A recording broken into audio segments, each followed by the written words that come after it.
Hello students, welcome to our YouTube channel Examosphere. उम्मीद है आप सब बिल्कुल ठीक होंगे एंड अच्छे से पढ़ाई कर रहे होंगे। आज बेसिकली हम ancient and medieval Indian political thought की लास्ट यूनिट कवर करने वाले हैं। ऑल्दो ये टेक्निकली लास्ट यूनिट है, बट आप अपने सिलेबस के अकॉर्डिंग देखोगे तो ये यूनिट 9 है। ठीक है, इससे पहले मैं पूरा सिलेबस कंप्लीट करा चुकी हूँ। सो आप कंफ्यूज मत होना कि यूनिट 11 तो किसी और नाम से है अकॉर्डिंग टू योर सिलेबस। ठीक है, वो ऑलरेडी आपकी 9-10 में हो चुकी है। एक्चुअली 9th वाली को मैं लास्ट में कवर कर रही हूँ, इसलिए मैंने यूनिट 11 लिख दिया सीरीज की वजह से, राइट। सो नाम है आपका आदि शंकराचार्य अद्वैत। अब आप इनके थॉट्स को जानोगे कि इन्होंने अद्वैत के बारे में क्या कहा, क्या सिद्धांत है। सो इसको डिटेल में पढ़ेंगे। इसके अलावा जो भी स्टूडेंट्स न्यू है चैनल पे, प्लीज टेलीग्राम चैनल ज्वाइन कर लेना, बिकॉज यहाँ पर आपको सारी लेटेस्ट अपडेट मिल जाती है, सारे आपको नोट्स वगैरह प्रोवाइड हो जाते हैं और मैंने डेटशीट शेयर की है, सो आप वहां से देख सकते हो। एक जो बहुत रिक्वेस्ट आ रही है मुझे पॉलिटिकल थ्योरी एंड डेमोक्रेसी के लिए, आई नो कि मैंने आप लोगों को बोला था कि हाँ मैं उसको कवर कराऊंगी, मैं मना नहीं कर रही हूँ अभी भी। बट एक चीज समझने की कोशिश करो कि जब क्वालिटी वाला कंटेंट देना होता है सो वो प्रिपेयर भी करना होता है, राइट।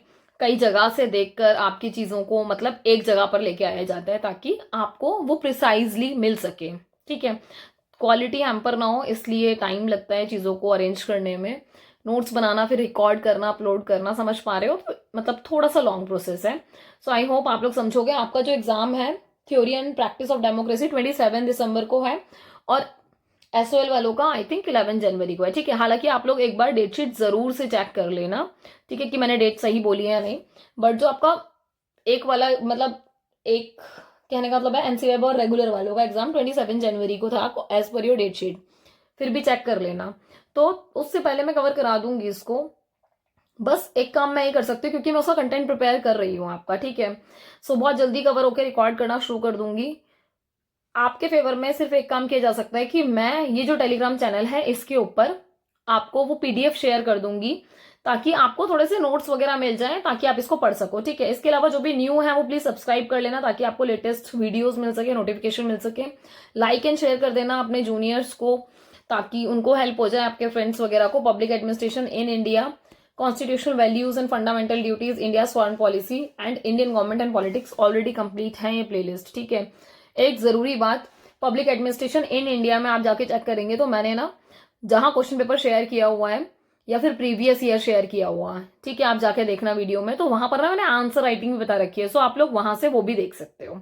बाकी फटाफट से शुरू करते हैं अपना इंट्रोडक्शन पे आते हैं। जब आप इंडियन फिलोसफी की बात करते हो ना, जब आप इसका इतिहास देखते हो, इसकी हिस्ट्री देखते हो, तो आपको दिखाई पड़ता है कि जो शंकराचार्य है ना, उनका प्लेस बहुत स्पेशल रहा है, परमानेंट रहा है और हाई रहे हैं बहुत, वो थॉट्स के हिसाब से, इंटेलेक्ट्स के हिसाब से, राइट। परमानेंट इसलिए लिखा है क्योंकि आप उस टाइम से देखोगे और आज तक हम इनको पढ़ते हैं और इनके जो थॉट प्रोसेस हैं वो काफी सटीक बैठते हैं। ऐसा कहा जाता है कि बहुत एक्स्ट्रा ऑर्डनरी थे इंटेलिजेंस में, मतलब इंटेलिजेंट थे काफी, ठीक है। बहुत डीपली पेनेट्रेटिंग माइंड था इनका, मतलब बहुत डीप थॉट्स के साथ ये अपनी बातों को रख पाते थे, तो इनका दिमाग बहुत गहराई से सोच पाता था। क्रिटिकल इंसाइट था। कहने का मतलब ये कि जब आप किसी एक थॉट को सोचते हो, किसी चीज के बारे में बात करते हो, तो हम एक नजरिया देख पाते हैं। बहुत रेयर होता है कि हम अपोजिट चीजें भी देख पाए। अगर आप किसी चीज को फेवर कर रहे हो तो आप फेवर वाला पार्ट ज्यादा देख पाओगे बजाय कि अपोज वाला। जबकि इनका जो इंसाइट था, इनका जो नजरिया था वो 360 डिग्री था, लाइक कि ये उसके प्रो कॉन सारी अच्छाई बुराई सब कुछ देखने की कोशिश करते थे। ठीक है, लॉजिकल रीजनिंग को इन्होंने यूज किया अपनी बातें देते हुए। आपको इनकी चीजों में दिखाई पड़ेगा कि किस तरीके से ये रीजन को यूज कर रहे हैं। फिलोसफिकली एनालाइज किया इन्होंने चीजों को। रिलीजियस प्योरिटी की बात करते हैं कि कितना ज्यादा प्योरिटी की जरूरत है। इसके अलावा रिनाउंसिएशन की बात करते हैं कि जब आप सब्लिमिटी ऑफ रिनाउंसिएशन में जाओगे तो दिखाई पड़ता है कि किस तरीके से आप त्याग की भावना आपके अंदर आ जाती है। प्रोफाउंड स्पिरिचुअलिटी, कहने का मतलब ये कि आध्यात्मिकता से काफी जुड़ाव रहा है। सो इसको इन्होंने फोकस करने की कोशिश की है। ये आप इंट्रोडक्शन में लिख के आएंगे, इसलिए टर्म्स मैंने एक्सप्लेन की है। आ गई बात समझ में। इसके अलावा शंकराचार्य को क्रेडिट जाता है कि उन्होंने अद्वैत वेदांता को क्या किया, एस्टैब्लिश किया है। ठीक है, सो वो थॉट प्रोसेस हम पढ़ेंगे। आप एक बहुत इंपॉर्टेंट स्टेटमेंट को अपने आंसर में लिख सकते हो कोट करके। मैंने इसको इसीलिए मेंशन किया सो दैट कि आप अपने आंसर की क्वालिटी अगर इनहेंस करना चाहें तो जरूर कर दीजिएगा ये लिखकर। ठीक है, डॉक्टर एस राधाकृष्णन क्या कहते हैं, वो ये कहते हैं कि जब आप शंकराचार्य को पढ़ते हो तो जो इनकी फिलॉसफी है ना, मतलब वो फोर्थ कंप्लीट है। कहने का मतलब ये कि वो पूर्ण है। ठीक है, मतलब आप उनकी बातों को पढ़ोगे तो ना तो वो वक्त से पहले दिखाई पड़ेंगी ना बाद में, मतलब वो कहते हैं कि एकदम सटीक है। उन्होंने इस तरीके की बातें लिखी हैं कि आप किसी भी टाइम पे पढ़ोगे तो वो एकदम सटीक बैठती हैं, ठीक है। भले ही इंडिविजुअल कोई भी पर्सन एग्री कर सकता है, डिसएग्री कर सकता है, उनके थॉट डिफरेंट हो सकते हैं, बट कहते हैं कि जिस तरीके से मतलब आप अगर एक इमेजिनेशन करो कि अगर पर्टिकुलर किसी एक एरिया पर रोशनी पड़ रही होती है ना, या फिर आप देखते हो सन रेज आ रही होती है, तो जिस तरीके से वो मतलब एक एरिया को हाईलाइट करता है ना, इसी तरीके से इनका जो माइंड है वो एक तरीके से कहा जाता है कि भाई मतलब पूरा पेनेट्रेटिंग लाइट की तरह वर्क करता है। अच्छा, इसके अलावा इन्होंने एम्फेसाइज किया किस पर, मोनिस्टिक टेंडेंसी पर ऑफ उपनिषद, और इन्होंने कोशिश की कि ये जो फिलॉसफी ऑफ अद्वैत है इसके थ्रू क्या करें, सिस्टमैटिक तरीके से अपनी बातों को रखें, या फिर एक सिस्टम हो, एक स्ट्रक्चर हो जिसको ये फॉलो करते हुए अपनी बात को रख पाए या समझा पाए। एपिस्टेमोलॉजी ऑफ अद्वैत वेदांता, देखो ये जो वर्ड है ना, इसको एज अ हेडिंग यूज करके है ना, तभी ये यहाँ लिखा गया है, राइट। हिंदी वाले स्टूडेंट अद्वैत वेदांता की ज्ञान मीमांसा, भाई इनको अपने नोट्स में लिख लेना, क्योंकि एक आंसर को अच्छे से फ्रेम करने के लिए जरूरी है जब आप इंट्रोडक्शन और कंक्लूजन लिखते हो, बीच में आप इन हेडिंग्स को लिख के आएंगे और एक्सप्लेन करके आएंगे सो दैट कि आंसर अच्छा बने। सो मेन जो फीचर है अद्वैत वेदांता का, कि जब आप ब्रह्म को समझते हो, ठीक है, और इंग्लिश वाले स्टूडेंट मतलब इसको थोड़ा सा वो अवॉइड करना, लाइक जैसे हिंदी में आप स्पेलिंग देखो अलग होती है, ठीक है, इंग्लिश में ए लग जाता है समटाइम पीछे, है ना, तो इन सारी चीजों को थोड़ा सा हम ध्यान में लेके चलेंगे। सो ये मतलब वही ब्राह्मण की बात नहीं हो रही, यहाँ पर ब्रह्म की बात हो रही है, ठीक है, सुप्रीम रियलिटी की। सुप्रीम रियलिटी समझ पा रहे हो कि जो मतलब जैसे आप उसको गॉड कह लेते हो, मैं गॉड कह लेती हूँ, कोई सुप्रीम पावर कह सकता है, कोई सुप्रीम रियलिटी, मतलब अलग अलग नाम, राइट। सो सुप्रीम रियलिटी की बात करते हैं, वो ये कहते हैं कि जब आप ब्रह्म को समझने की कोशिश करते हो तो ये चीज समझने की बहुत ज्यादा जरूरत है कि मतलब आप किस तरीके से जब आप नॉलेज को अटेन करते हो, है ना, सो जब नॉलेज को अटेन करने की बात आती है ना, तो आप किन चीजों को एकदम इग्नोर कर देते हो जो अज्ञान वाली चीजें हैं, मतलब जिनके कोई लॉजिक नहीं है। सो वही कहते हैं कि एकदम लिबरेट होकर आपको चीजों को सोचना है, बहुत विजिलेंट के साथ, कहने का मतलब कॉन्शियस लेवल। जब आप विजिलेंट तरीके से काम करते हो तो आप कॉन्शियसली उस चीज को सोच रहे होते हो, कर रहे होते हो।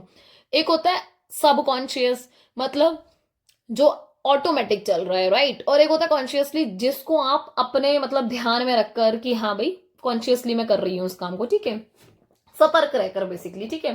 सो सतर्क रहना मतलब विजिलेंट, है ना, तो जो भी काम आप सतर्क स्टेट में कर रहे हो कि आपके माइंड को पता है कि अच्छा आप ये करा रहे हो, या फिर आपके सेंसेस एकदम अवेयर है, okay I am doing this. पर कुछ चीज होती है जो सबकॉन्शियसली पीछे बैकग्राउंड में चल रही होती है माइंड में, और हमें नहीं पता चल रहा होता है, राइट।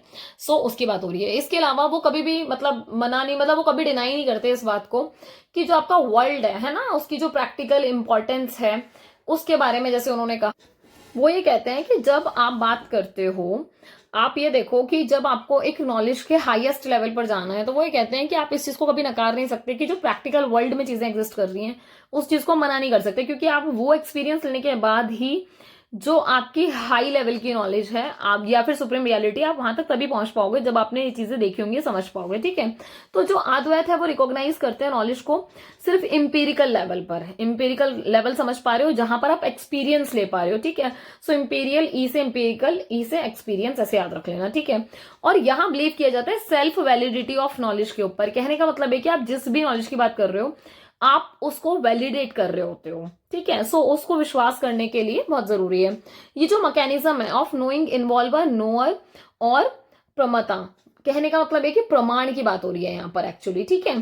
सो इसका मतलब ये है कि वो ये कह रहे हैं कि मीन्स ऑफ नॉलेज या फिर प्रमाण या फिर ऑब्जेक्ट ऑफ नॉलेज प्रमेय which give rise to valid knowledge और प्रमा। अच्छा, एक चीज और है, वर्ड्स थोड़े से टेक्निकल लग सकते हैं बट एक्चुअली ये इतना टफ नहीं है।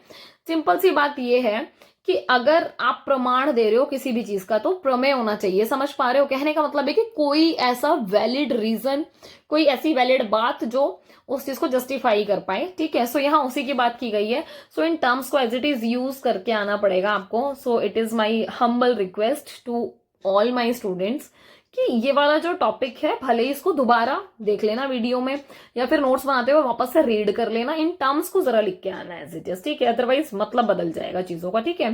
सो इन्होंने किसकी बात की है, प्रमता और प्रमेय की, मतलब प्रमाण कह लो इनको और प्रमेय की। अगर आप किसी चीज की बात कर रहे हो तो आप प्रमेय दोगे, मतलब रीजन दोगे, उसको वैलिडेट करोगे, ठीक है। अच्छा, वेदांता में इन्होंने क्या किया, जो प्रमा है उसका मतलब बताया knowledge which is अनकॉन्ट्राडिक्टेड।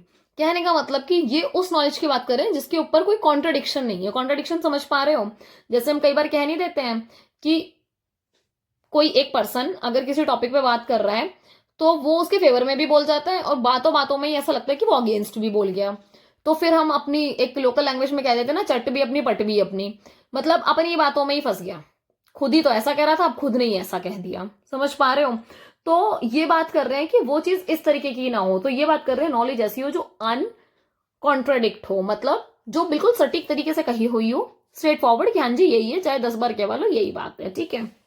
So Advaita Vedanta recognise करते हैं 6 प्रमाण को या फिर सोर्सेस को, और जो क्राइटेरिया है नॉलेज को वैलिडेट करने का उसकी बात करते हैं कि भैया आप नॉलेज को वैलिडेट कैसे करोगे कि सही है नॉलेज, है ना। सो कुछ तो रीजन देने पड़ेंगे। सो कौन कौन से, और देखो कुछ चीजें ऐसी हैं, आपको कुछ वर्ड्स ऐसे लगेंगे फेमिलियर से क्योंकि हमने पहले सुने हुए हैं ये वर्ड्स। ठीक है। तो अच्छी बात है कि आप लिंक कर पाओगे अगर आपने वो वीडियोज देखी होंगी तो। और जो स्टूडेंट्स पूरी सीरीज फॉलो कर रहे हैं उनको तो बहुत इजीली चीजें समझ में आएंगी। ठीक है। सो परसेप्शन या फिर प्रत्यक्ष, इन्फेरेंस अनुमान, ध्यान है ना, प्रत्यक्ष को प्रमाण की आवश्यकता नहीं होती क्योंकि जो प्रत्यक्ष है वो तो सामने दिख ही रहा है, तो क्या प्रमाण करने की जरूरत है। ठीक है। बट समटाइम आपको वैलिडेट करना होता है उसको बस। ऐसी अनुमान, अनुमान का ध्यान है, वो फायर और हीली एरिया वाला एग्जाम्पल है, वो देखेंगे आगे चल के। ठीक है। टेस्टमनी और शब्द की बात हो रही है, कंपैरिजन या फिर उपमाना।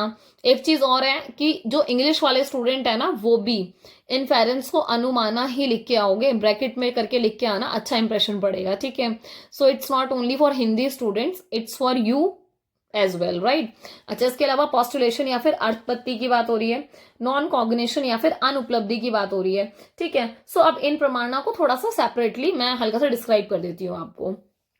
सो परसेप्शन या प्रत्यक्ष की क्या बात हो रही है, ये बात क्या हो रही है जब आप अपने सेंसेस को यूज करते हो। कहने का मतलब ये कि वो चीजें जो आपको बाहर एक्सटर्नल ऑब्जेक्ट्स में दिखाई पड़ रही हैं, आप अपने सेंस ऑर्गन का यूज कर पा रहे हो, आप छू के महसूस कर पा रहे हो उस चीज को। ठीक है। क्योंकि बाहर है तो छू पा रहे हो आप अपनी सेंसेस के थ्रू, मतलब सूंघ पा रहे हो उसकी खुशबू, समझ पा रहे हो ना। सो यहाँ उसकी बात हो रही है। जैसे यहाँ नॉर्मल एक एग्जाम्पल दिया हुआ है, जैसे आई है हमारी 5 सेंसेस में आती है, राइट।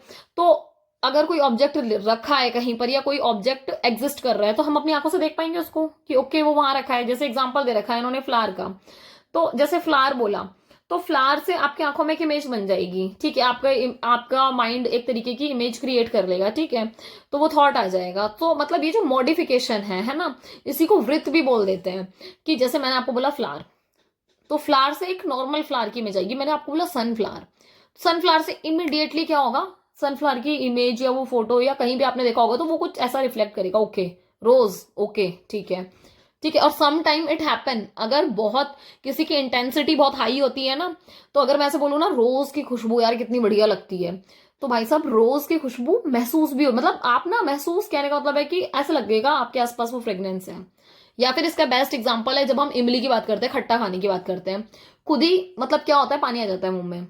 क्या है ये, मतलब सेंसेस एक्टिव है ना आपके, that's why it is happening.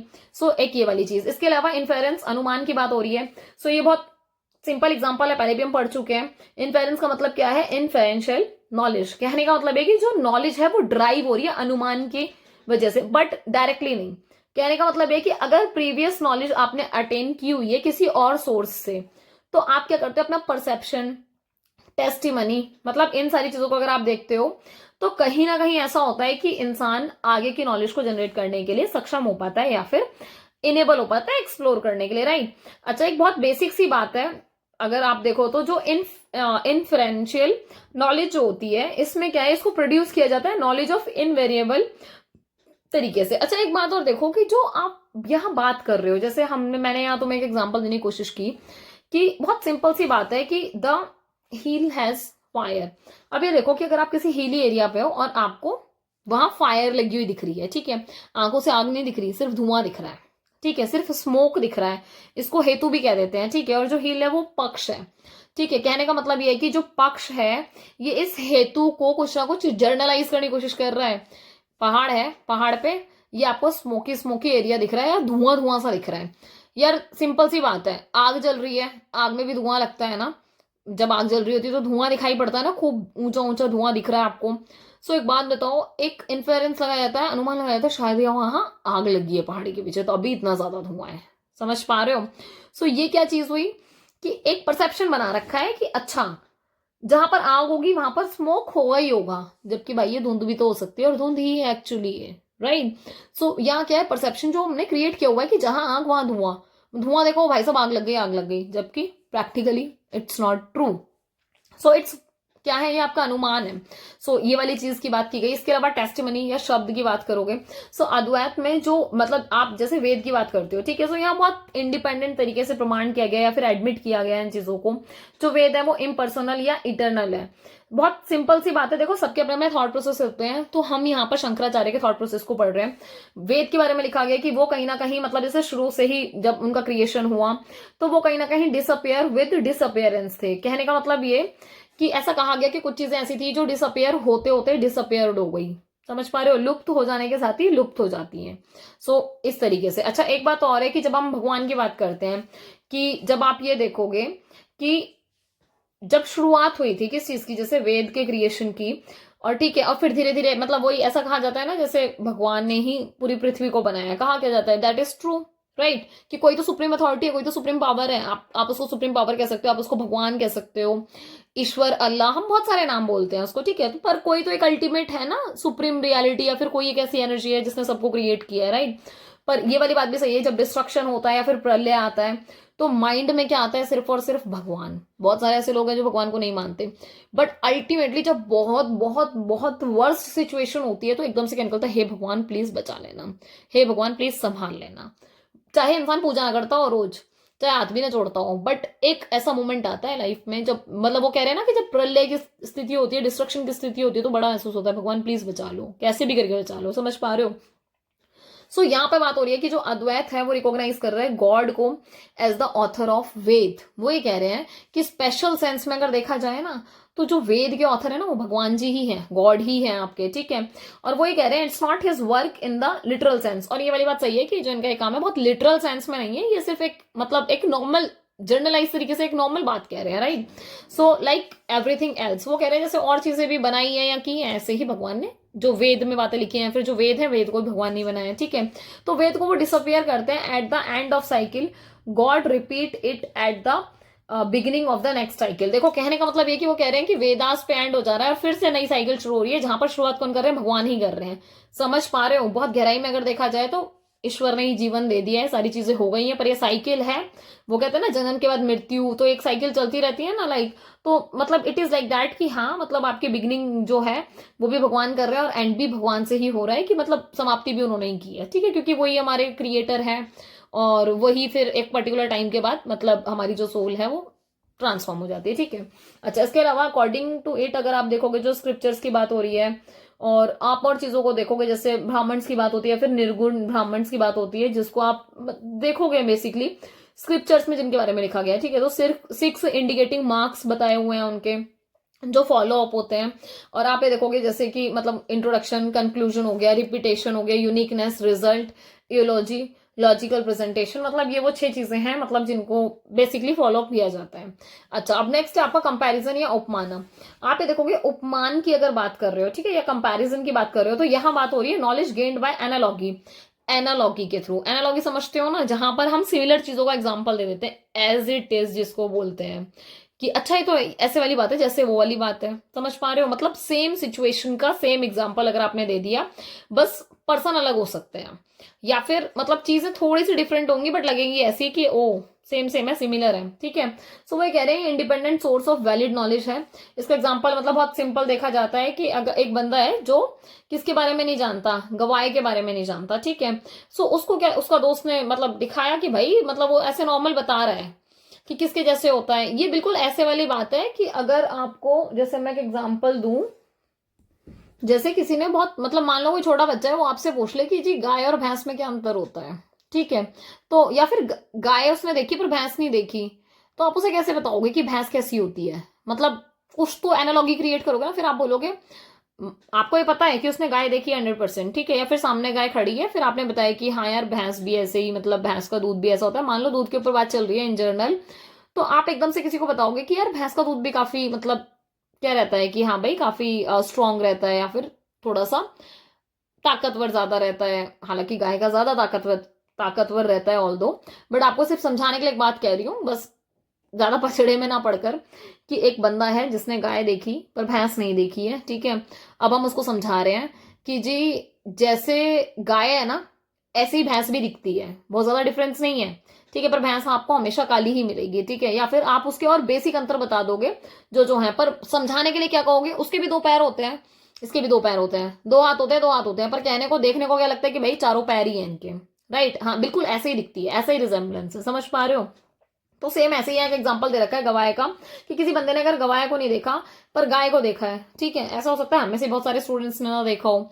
तो अब क्या है, कैसे समझाया जाएगा कि जैसे गाय दिख रही है ना, वैसे ही गवाए दिखता है, सींग भी उसके होते हैं, इसके भी होते हैं, ठीक है, इसके भी चार पैर है, इसके भी चार पैर है, उसकी भी पूंछ है, उसकी भी पूंछ है, तो ये एनालॉगी क्रिएट कर रहे हो, समझ पा रहे हो। तो ये वो वाली चीज है कि जब आप किसी को, किसी ने एज इट इज चीज ना देखी हो, तो आप एनालॉगी क्रिएट करके समझा रहे हो, तो कि अरे भाई बिल्कुल इसी के जैसा है, समझ रहे, ऐसा ही है, ठीक है। नेक्स्ट है आपका कि यहाँ पर बात हो रही है, जैसे यही बात फिर एक्सप्लेन की हुई है यहाँ पर, इसको आप रीड आउट कर लेना। अच्छा, इसके बाद ये है कि similarity can not be said to the object of memory alone. एक बात और है कि ऐसा नहीं है कि एज इट इज है, मैं ये नहीं कह रही हूँ कि जैसी गाय है एज इट इज सेम ही आपकी भैंस है, भाई डिफरेंस तो है ही डेफिनेटली, पर मोटा माटी समझाने के लिए तो बोलना पड़ेगा ना अगले इंसान को, कि उसको ही नहीं पता दिखता कैसे है, उसको ही नहीं पता कि भाई क्या क्या मतलब भैंस क्या कोई छोटी सी, मतलब ऐसे कि रैबिट की जैसी शेप में है क्या, नहीं, समझाने के लिए थोड़ा एनालॉगी ढंग की देनी पड़ेगी ना, कि नहीं जी बिल्कुल ऐसे ही है, पर हाँ और चीजों में डिफरेंस है। तो वो यही कह रहे हैं कि सिमिलैरिटी ऐसा नहीं है कि बिल्कुल एग्जैक्टली आपको दिखेगी, पर और ये वाली बात भी सही है कि जो इन्फेरेंस है, इधर because inference always require a universal premises stating invariable relation between two terms, no such premises is employed hair.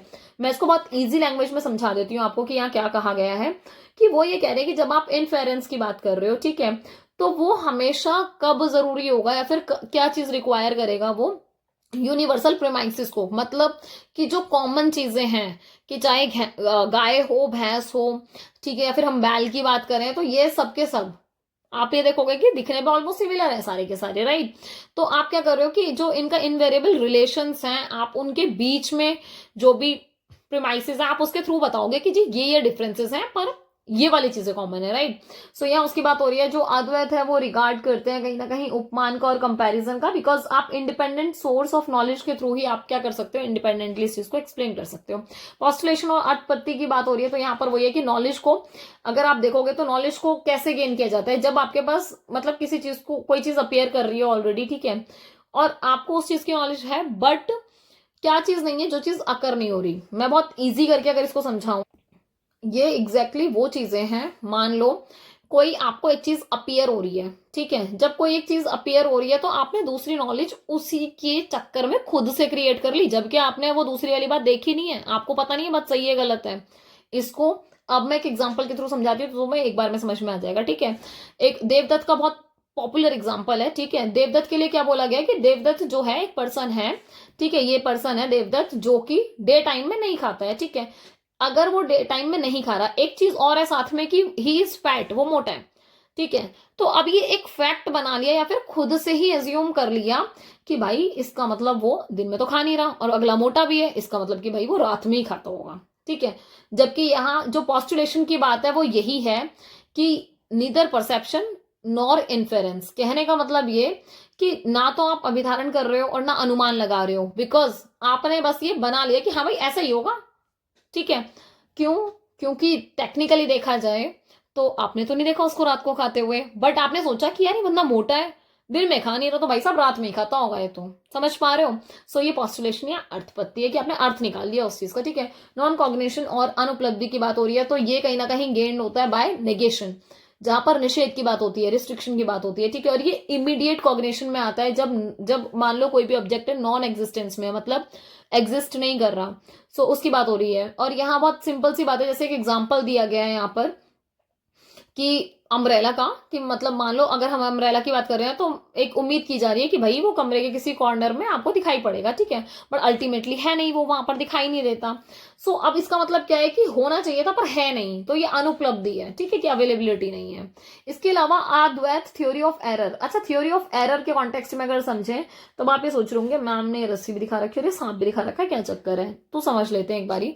तो जो अद्वैत वाले जो लोग हैं या फिर जो इस चीज को फॉलो अप करते हैं, इसके बारे में बात करते हैं, वो एक्सेप्ट करते हैं objective factor in all knowledge. वो ये कहते हैं कि नॉलेज में ना जो ऑब्जेक्टिव फैक्टर है वो बहुत ज्यादा मैटर करता है, ठीक है। ऑब्जेक्ट को वो क्या कह रहे हैं, ये objectively given even in illusory knowledge. अब ये देखो कि इल्यूजरी नॉलेज का मतलब क्या हो रहा है यहाँ पर वो बात कर रहे हैं कि इल्यूजन क्रिएट हो रहा है। ये बिल्कुल ऐसी बात है जैसे, बहुत एक सिंपल सा एग्जांपल देती हूँ, एकदम से मुझे याद आया। जब हम छोटे छोटे थे ना, तो हमारी गली में, मतलब मैं एक स्टोरी के थ्रू इस चीज को आपको एक्सप्लेन कर सकती हूँ, और आई थिंक आप में से कई लोगों ने ये चीज शायद देखी भी होगी, या फिर आज भी होता होगा ऐसा, ठीक है। सो जब हम छोटे थे, लाइट चली जाती थी ना, तो हमारी गली में कुछ लड़के क्या करते थे, एक साइड पे बैठ जाते थे, एक धागा बांधा पतला सा उन्होंने, ठीक है, और जो साइकिल का टायर होता है ना, उसकी जो ट्यूब होती है वो निकाल के ना, मतलब उसको पतला सा काट के इस तरीके से किया हुआ था। या फिर वो वुडन वाले नकली वाले सांप भी आते हैं, आज भी आते हैं, पहले भी आते थे, राइट। पहले बहुत ज्यादा ऐसे गली गली में भी मिलते थे वो, है ना। तो उसमें धागा बांध के उसको दूसरे वाले कोने पे पटक देंगे और खुद अपोजिट साइड बैठ जाएंगे। और अगर कोई आ रहा होगा अंधेरे में, ठीक है, और ऐसा रात के टाइम ही होता था, मतलब वो लोग ऐसा ही करते थे, ठीक है, टाइम पास के लिए। तो क्या करते थे बच्चे गली में, कि उसको धीरे धीरे धीरे धीरे खींच लेते थे, ठीक है। और एकदम से कोई चल के आ रहा है भाई अपनी धुन में, या फिर अपना अलग ही उसका थॉट चल रहा है, या जो भी है, ठीक है। अब एकदम से उसको दिखा सामने, भाई सामने वाला बंदा डर के एकदम घबरा जाएगा, अरे सांप कहां से आ गया, क्योंकि वो एकदम से खींचा हुआ चला आया। तो मतलब एक ऐसा इल्यूजन क्रिएट हुआ कि भाई साहब सांप कहां से आ गया एकदम से, समझे। बस यही है और कुछ भी नहीं है इसमें, ठीक है। तो यहाँ पर बात यही हो रही है कि जब वो इल्यूजन क्रिएट हो जाता है, और ये स्टेटस मतलब काफी डिफरेंट होता है, क्योंकि जो ऑब्जेक्टिव कंटेंट है वैलिड नॉलेज का वो काफी डिफरेंट है। आपको पता है कि एग्जैक्टली वो सांप तो नहीं है, बट वो इल्यूजन क्रिएट हो गया सिचुएशन के हिसाब से। तो ये वो वाली बात हो गई कि एक पर्सन ने क्या किया, एक रस्सी को स्नेक समझ लिया, ठीक है। क्योंकि उसके पास कोई नॉलेज थी कि हाँ भाई इस तरीके से तो सांप ही चल के आता है। मतलब ऐसा क्यों रहा, क्या रहा होगा उसके मन में, कि उसने देखा कि क्योंकि शेप साइज के हिसाब से भी लग सकता है, या फिर भाई रोप इतनी मोटी है तो उसके हिसाब से उसको लग गया कि वो भाई सब सांप कहां से आ गया एकदम से, समझ पा रहे हो। ये एक इल्यूजनरी स्नेक था जो एकदम से माइंड ने क्या किया, क्रिएट कर दिया, ठीक है। आप इसको एज अ प्राइवेट ऑब्जेक्ट भी कई बार क्या कर सकते हो, मतलब डिस्क्राइब कर सकते हो, जहां पर जो रियल ऑब्जेक्ट है पब्लिक नॉलेज के हिसाब से वो कुछ और डिफरेंट है, बट आपके माइंड ने वो इल्यूजन क्रिएट किया कि ओ इट इज डिफरेंट, राइट। ये परसीव्ड हुआ आपके इल्यूजन के थ्रू। इतना ही है इसमें जो मेन चीज है ये वाले कॉन्सेप्ट में, ठीक है। इसके अलावा जो रियलिटी है, मतलब आप इसको 3 ऑर्डर में समझते हो कि किस तरीके से जो अद्वैत वाले हैं इसको रिकॉग्नाइज करते हैं। तो फर्स्ट है आपका प्रतिभाषिका, ठीक है, या फिर इल्यूजरी लेवल। इल्यूजरी लेवल हालांकि मैंने आपको समझा दिया, जिसमें आप समझ पाए कि हाँ भाई मतलब है रियलिटी में कुछ और, प्रैक्टिकली सामने, बट एकदम से इल्यूजन क्रिएट हुआ और ऐसा लगा कि ओके ये स्नेक है। इसके अलावा आप नेक्स्ट ये देखोगे क्या है, बेसिकली व्यवहारिक की बात हो रही है, फिर व्यवसाय की बात हो रही है, इंपेरिकल लेवल। इंपेरिकल समझ पा रहे हो, अनुभव, एक्सपीरियंस की बात हो रही है कि एक्सपीरियंस के आधार पर। अच्छा एक बात और है, अगर एक बंदे ने उस चीज को सफर किया एक दिन, तो मतलब आपको लगता है कि नेक्स्ट डे आएगा और नेक्स्ट डे बच्चे सेम हरकत करेंगे तो वो डर जाएगा, नहीं। अब उसको पता है कि बच्चे भाई यही, मतलब बच्चे तो ऐसी मजाक कर रहे हैं या फिर खेल रहे हैं, अपना जानबूझ के परेशान कर रहे हैं, बट अब आप नहीं डरोगे because now you are well aware, आपने एम्पेरिकल लेवल पर वो एक्सपीरियंस ले लिया है। आपको पता है कि नहीं जी सांप वाप नहीं है, ठीक है। नेक्स्ट है आपका क्या है, प्रमार्थिक या फिर निरपेक्ष कह सकते हैं, या फिर एब्सोल्यूट लेवल। इंग्लिश वाले स्टूडेंट्स को एब्सोल्यूट समझ सकते हैं। एब्सोल्यूट समझ पा रहे हो, जो एकदम पूरा सच है, आपने जान लिया कि जी ये रोप ही है, रस्सी ही है, या फिर ये लकड़ी का ही है, हकीकत का सांप वाप नहीं है, बस दिखा रखा है, वो ट्यूब है तो सीधी सी, ठीक है। ये वो वाली बात है। अच्छा एक बात और है कि जो लोएस्ट लेवल होता है ना वो इल्यूजरी लेवल होता है। लोएस्ट लेवल हमने पढ़ाई क्योंकि हमें एकदम से लगा, जबकि प्रैक्टिकली था नहीं वो, ठीक है। जैसे कि अब आपने देखा ना, यहाँ एग्जाम्पल दे ही रखा है कि ये फॉल्स स्नेक का एग्जाम्पल है, कि भाई साहब फॉल्स स्नेक, जबकि रियलिटी में कोई स्नेक वो स्नेक नहीं था, ठीक है। जब आप इल्यूजरी नॉलेज को एम्पेरिकल लेवल पर लेके आते हो तो वो वैलिड नॉलेज हो जाती है। जैसे मैंने एक्सपीरियंस कर लिया, एक बार मैं डर गई, अब मुझे पता चल गया, एक्सपीरियंस करके एम्पेरिकल नॉलेज ऐड कर दी ना, वैलिड नॉलेज। क्या समझ में आ गया कि it's not a snake but a rope, ठीक है। अगर अब मैं वो जो सच में बचपन में वो जो चीज होती थी उसके हिसाब से देखूं तो वो टायर की ट्यूब थी, सिंपल, ठीक है। तो जी it's tube, it's not snake, simple, ठीक है। ये कौन सा लेवल हो गया, व्यवहारिक लेवल हो गया, या फिर एम्पेरिकल एग्जिस्टेंस, बिकॉज आपको पता है, अब आपने एक्सपीरियंस कर लिया, अब नहीं डरोगे। अल्टीमेटली जो अपेयरेंस होती है भ्रम की, है ना, या फिर अद्वैत के हिसाब से जो भ्रम है वो highest ultimate level of reality है, समझ पा रहे हो। मतलब यहाँ भ्रम की बात हो रही है, स्पेलिंग पे मत जाना है, ब्राह्मण मतलब ब्राह्मण नहीं है, ये भ्रम है, राइट। ट्रांसलेट करते हुए ऐसा हो जाता है, फिर ये टाइपिंग मिस्टेक है, राइट। इस चीज को समझने की कोशिश करना कि जो अल्टीमेट है वो क्या है, भ्रम, सुप्रीम रियलिटी। ये उसकी बात कर रहे हैं जहां पर ऑटोमेटिक आपको पता है एब्सोल्यूट लेवल है कि भाई इससे ऊपर कुछ नहीं, नेक्स्ट आप देखोगे शंकर का अध्याय, हाँ अध्याय सभास्य, शायद मैंने सही पढ़ा है ना, अध्याय सभास्य, ठीक है।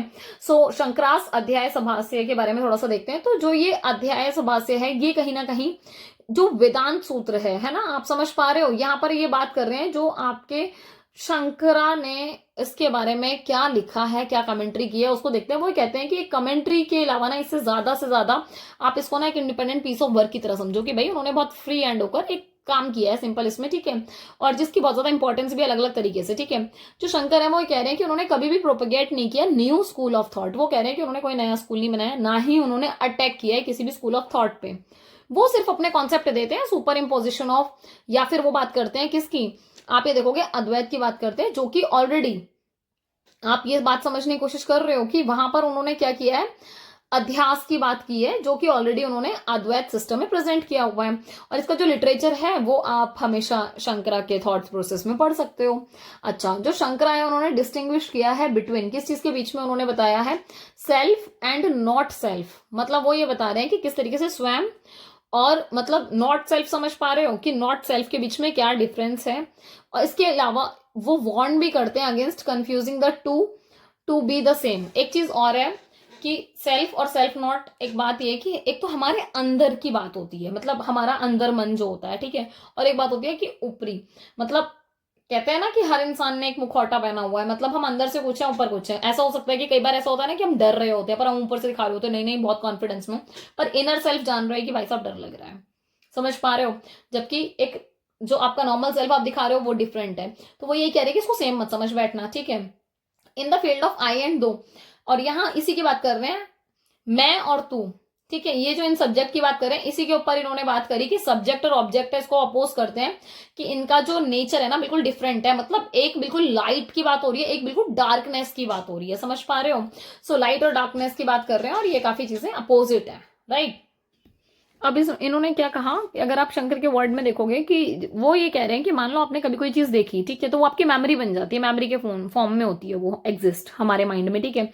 अब आप उस चीज को इम्पोज कर रहे हो जबरदस्ती, मतलब किसी और चीज के ऊपर, तो वो ये कह रहे हैं इसको क्या बोल देते हैं, यही एक अध्यास है। और ये बड़ी अजीब सी बात है, मतलब वो इस चीज को बोलते भी हैं कि ये कहीं ना एक इल्यूजिव परसेप्शन है। पर वो ये कहते हैं कि इंपॉर्टेंट है क्योंकि ह्यूमन नेचर के साथ ऐसा होता है कि आपने अगर किसी चीज को एक्सपीरियंस किया है, कोई चीज देखी अपनी आंखों से, तो वो एक मेमोरी में आ जाएगी आपके, और फिर आप उससे रिलेटेड कुछ देखोगे तो ऐसे कुछ ना, मतलब ऐसे रिफ्लेक्ट बैक होता है कि आप फिर इम्पोज करते हो उसको, ओ ये तो वही वाली चीज है। जबकि ऐसा हो सकता है वो चीज ना हो, बट ये जो इल्यूसिव परसेप्शन है इसको वो इंपॉर्टेंस देते हैं क्योंकि आप इसको नकार नहीं सकते। इसके अलावा वो ये कहते हैं कि जो प्रेजेंट ऑब्जेक्ट है ना, आप उसको इम्पोज नहीं कर सकते। वो वही कह रहे हैं कि मान लो आपके पास कोई प्रीवियस नॉलेज है या फिर प्रीवियस कोई मेमोरी है, आप उसको प्रेजेंट ऑब्जेक्ट के ऊपर नहीं थोप सकते।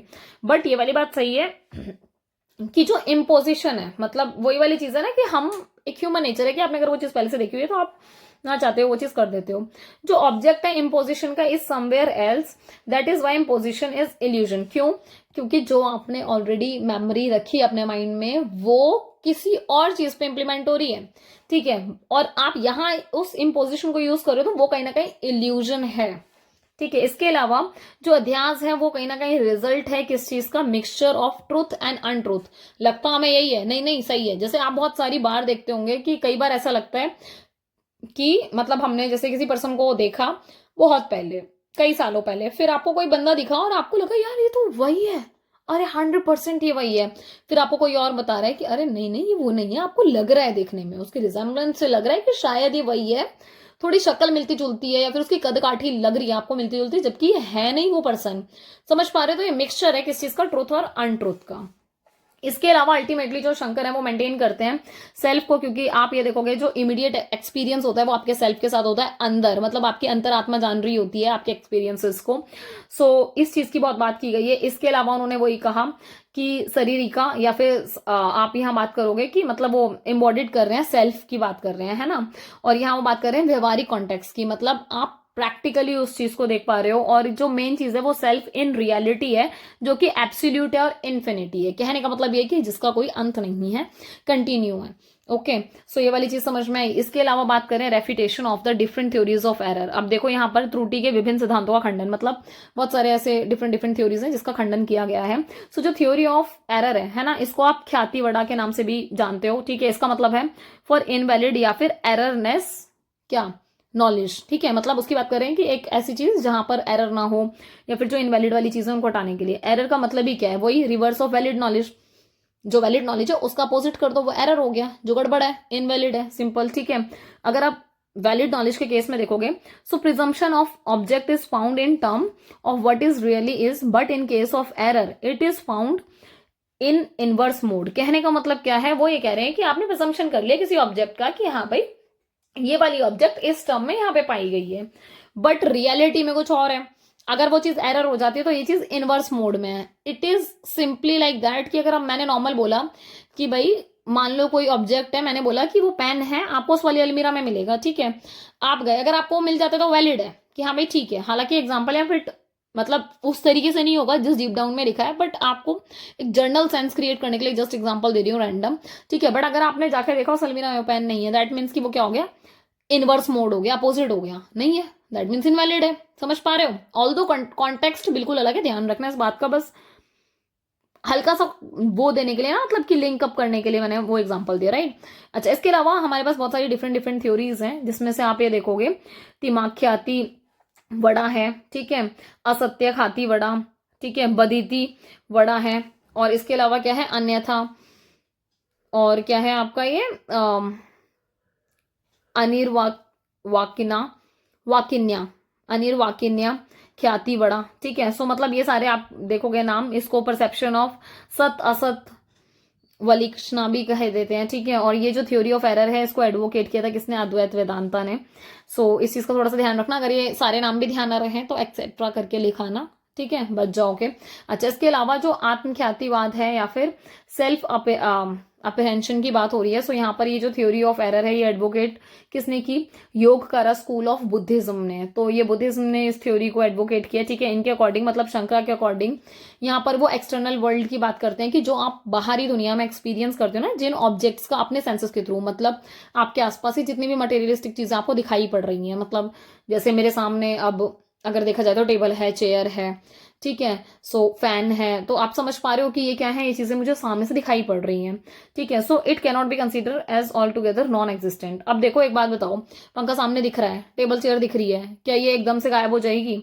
मैं मान लूं कि ये है ही नहीं, एग्जिस्ट ही नहीं करती, भाई सामने है तो कैसे एग्जिस्ट नहीं करती, सिंपल, मतलब एग्जिस्ट तो कर ही रही है ना। तो यहाँ उसी की बात कर रहे हैं कि आप इसको कंसिडर नहीं कर सकते। अगर वो चीज सामने दिखाई पड़ रही है, एग्जिस्ट कर रही है एक्सटर्नल वर्ल्ड में, तो आप ये नहीं कह सकते कि जी ये चीज तो एग्जिस्ट ही नहीं करेगी।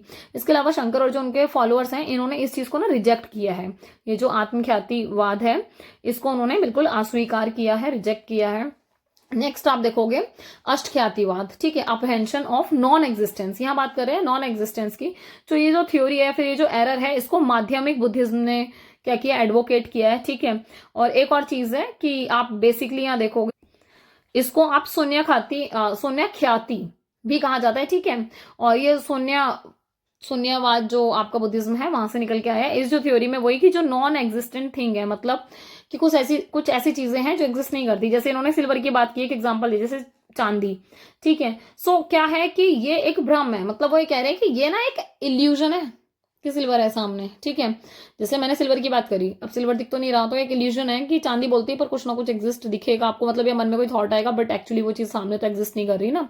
तो एरर क्यों हो रहा है, mistake of conceiving the non existent for the existent. एक चीज और है कि यहाँ पर एरर हो रहा है कि एग्जिस्ट नहीं कर रही वो चीज। जैसे मैंने आपको चांदी बोला, या फिर मान लो मैं आपको फ्लावर ही बोल रही हूँ, आपके आसपास फ्लावर एग्जिस्ट तो नहीं कर रहा ना, दिख तो नहीं रहा ना इस कमरे में फ्लावर मुझे। अगर मुझे इस कमरे में फ्लावर नहीं दिखाई पड़ रहा, दैट मीन्स कि वो नॉन एग्जिस्टेंट है, एग्जिस्ट होते हुए भी, क्योंकि इस कमरे में नहीं है, सिंपल, ठीक है। सो ये जो व्यू है इसको भी रिजेक्ट किया है फिलोसफर ऑफ अद्वैत ने। आप ये देखोगे इसके अलावा अख्यातिवाद, नॉन एप्रीहेंशन। अब इसमें देखोगे कि ये जो थ्योरी है वही एरर की, इसमें बेसिकली बात वो कही है कि समाख्या जो थ्योरी ऑफ एरर है उससे काफी सिमिलर माना जाता है इसको, ठीक है। और इसको वही विवेक ख्याति भी बोलते हैं। और इसका कोई ना वैलिड, वो कह रहे हैं नो इनवैलिड कॉग्निशन, मतलब इसका कोई भी इनवैलिड कॉग्निशन नहीं है।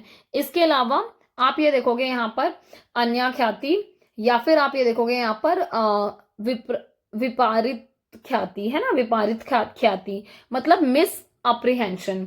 ठीक है, सो इसको थोड़ा सा देखना, इन स्पेलिंग्स को ना, मतलब सोचो कि पढ़ने में भी इतना टाइम लग रहा है क्योंकि बड़ी स्पेलिंग्स है और हिंदी वाले उसमें कॉन्टेक्स्ट में ऐड करके लिखी गई हैं। सो ना इनकी स्पेलिंग्स वगैरह को थोड़ा ध्यान से लिख लेना, याद कर लेना, लिख लिख के प्रैक्टिस, सो दैट कि आंसर में जब हेडिंग बना के आओगे तो गड़बड़ मत कराना, वरना इनके भी नंबर कट जाएंगे बिना बात की। अच्छा, न्याय में आप देखोगे तो यहाँ पर एरर ऑफ कॉम्प्रीहेंशन है, कि कहीं ना कहीं एरर हो रहा है कॉम्प्रीहेंशन का अदर चीजों का। जैसे एक एग्जाम्पल दिया गया है कि जब एक पर्सन एक रस्सी को स्नेक समझ लेता है, मतलब इस चीज की गलती कर लेता है, तो जो आइडिया है स्नेक का वो परसीव्ड था पास्ट इन आर मेमोरी, मतलब उसने कभी ना कभी सांप देखा होगा कि सांप इस तरीके से चल के आ रहा होगा, तो उसको वो रस्सी इस तरीके से खींची गई कि उसको लगा भाई सब सांप आ गया एकदम से, तो वो कंफ्यूज हो गया इस ऑब्जेक्ट में, समझ रहे हो। तो यहाँ उसकी बात की गई। बाकी आपका यूनिट कंप्लीट हो गई है, यूनिट 11।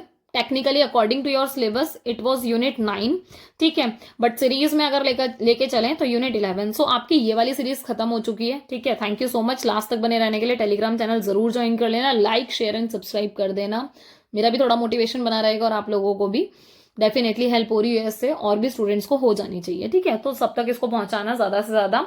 इसके अलावा वही मैं आपको जो बात बोल चुकी हूँ, theory and practice of democracy के लिए थोड़ा सा वक्त दे दो, बाकी मैं आपको कंटेंट प्रोवाइड करा देती हूँ उसका, सो दैट कि आप उसको पढ़कर रफ आइडिया लगा लो।